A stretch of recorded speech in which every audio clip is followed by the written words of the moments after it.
Welcome back, and now I have the great pleasure of introducing Dr. Craig Wiener. How are you? Fine, thank you. That's great. Now, I'm going to tell our audience a little bit about your persistence, and that was you contacted me through LinkedIn, I believe, and then you asked to be on my show, and it took a little while for me to get the slots figured out on my schedule, and then finally I was able to put you into one of the segments, which is this one. I'm so glad about that because the subject matter touches a lot of parents, and the great thing about it is I've addressed it on my Sixth Sense and Beyond, and that is treating ADHD or addressing ADHD and other childhood behavioral issues alternatively, correct? Yeah, so there's so many parents out there struggling right now to how to help their child, and if their child's diagnosed with ADHD, I try to give them a way to do it without relying solely on medication or always reminding them or trying to coerce them into doing what they want the kid to do. So right. And so basically it's really interesting that you're addressing this now because I'm just starting to hear about the alternative ways.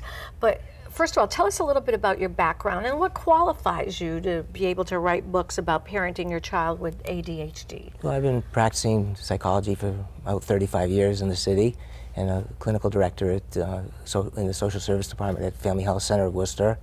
And, so you've been seeing a lot of adults as well as children in reference to whatever the psychology issues are. Yeah. Right, so, that's great. And you've taught at Clark? Yeah. That's great. Yeah.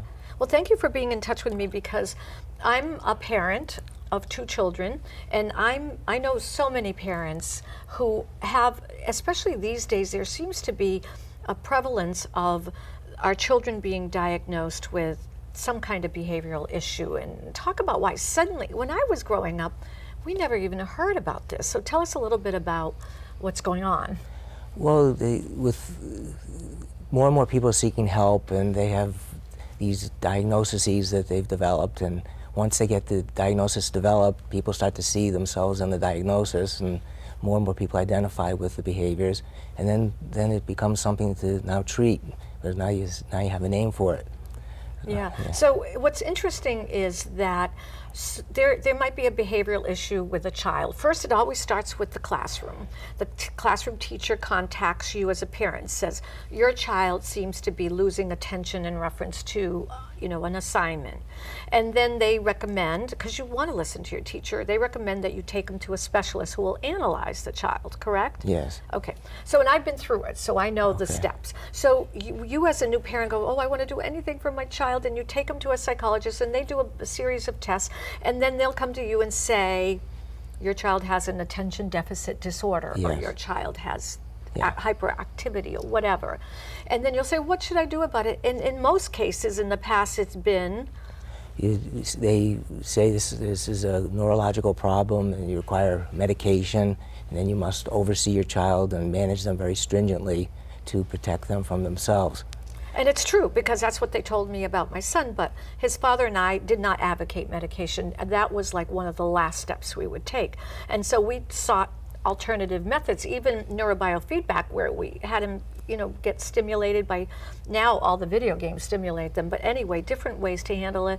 One of the ways that you advocate is meditation or alternative, right? Alternative ways of relaxing. Well, I try to show the parent how they can help calm the child down, and it's through positive interacting and saying things in certain ways and role modeling calmness themselves. So that's one important way. And then getting the child more involved with the decision making so the child learns to self-manage. Right. So rather than just presume they can't possibly learn to self-manage, I have a way to try to get them to learn it over time, so they learn to be more self-reliant. Well, that's amazing, because it's truly stress, and you said that they emulate us, and so if I'm stressed out, my children, it imparts on our children. So one of the ways is that we need to learn how to relax in our very busy lives. Yes, so it's very difficult for parents. Both of them are working, everybody's shuffling around, and it makes for difficult to coordinate with each other. And sometimes it's easier to just medicate the child and say, at least that will help. Well, it does work in the short term, but long term, it doesn't seem as if it's so great. So they do studies that show over the long term, the kids who were medicated really weren't doing any better than the kids who weren't meditated. So, Right, and I can only give you my example. I'm not a medical professional, but we chose not to take the medication alternative, and my son is a senior in college, and he's found his groove, and he's doing extremely well, and he's a teacher's assistant in psychology. so there you and go. So Yeah. that's amazing. So I advocate also, maybe this is a good message to the parents, to look at alternative therapies. I'm not saying go against the medical traditions of these days of medicating, but let's look at alternative therapies. So what I've learned to do is, I notice that the behaviors get unwittingly reinforced as the child interacts with the parents and other people, and they occur in certain situations. And so I help parents recognize what's reinforcing the behavior, and then what can they do to stop that from happening, and then how do they nurture their child's self-reliance, and how do they get the child interested in having a connected relationship with them. Yeah. Every parent wants to be close to their child and connected. Then the child's more interested in interacting and cooperatively with them. That's great. And we could have the whole show on this, but there are ways for all the guests or our audience to be able to get in touch with you. This is your book, right? Yes. It's called, why don't you read the Well, title? it's called Parenting Your Child with ADHD, a no-nonsense guide for nurturing self-reliance and cooperation.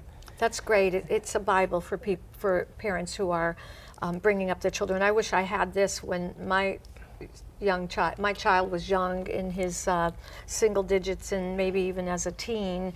And I'm in the process of buying a car, and there's a sales manager who tells me that his second son was diagnosed with ADHD, and this time they decided against the medication, and the mother is taking the child for Reiki treatments, and after the Reiki treatments, the child is like so much better. So this is alternative ways are coming through. Yeah, so then the hope is, how do you help the child maintain that relaxed state and also be eager to do the achievements we value.